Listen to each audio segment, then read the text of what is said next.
Morning. Today's my lecture topic is strap-on boosters. The strap-on boosters are used in the rockets. The three-stage rocket exemplified by the Saturn V rather quickly evolved into the two-stage rocket with strap-on boosters. This technique, which was used in Russia very early in the program, has the advantage that the thrust of the first stage can be altered to account for an increased payload without changing the fundamental design of the main rocket. Up to 6 boosters were used with the R7 rocket. Among modern launchers, the strap-on boosters is a key feature, the largest being those used on the Space Shuttle and Ariane 5. Boosters are usually solid fueled, but liquid fueled boosters are also used, notably on the Ariane 4 launchers and several Russian rockets. The approach is a variant on multi-staging, and the calculation of velocity increment is carried out in the same way. Boosters can be used to improve the performance of a three-stage rocket, effectively making it a four-stage vehicle, or then can be used with a two-stage rocket. In either case, the boosters are ignited at liftoff and burn for part of the first stage operation.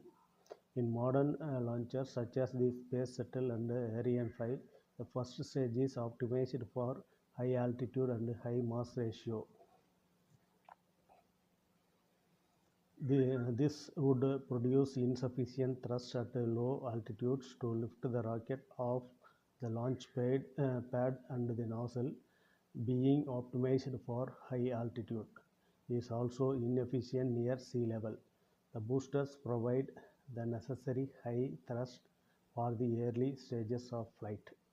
When the propellant is exhausted, the boosters are separated from the rocket by the firing of explosive bolts which drive the nose of the booster away from the rocket axis. The lower attachment may also be released by means of explosive bolts, or may be a simple latch which releases once the booster axis has rotated through a certain angle.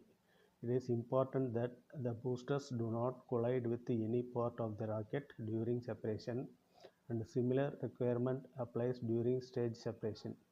Again, explosive charges, springs, or even small rockets are used to guide the empty stages away from the main rocket.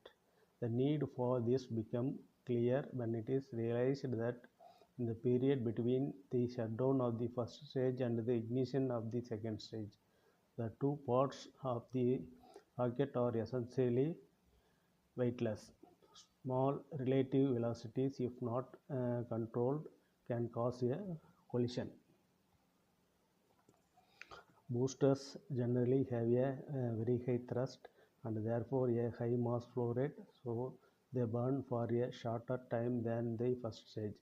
It is helpful to calculate the mass ratio and exhaust velocity in two parts.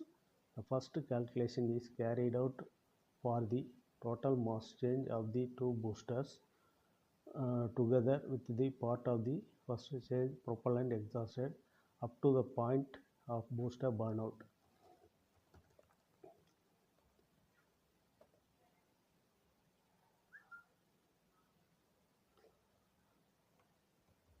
This there is a final element of the staging philosophy which has not so far been mentioned. The payload shroud or nose once is needed during the early part of the flight to protect the payload from atmospheric forces.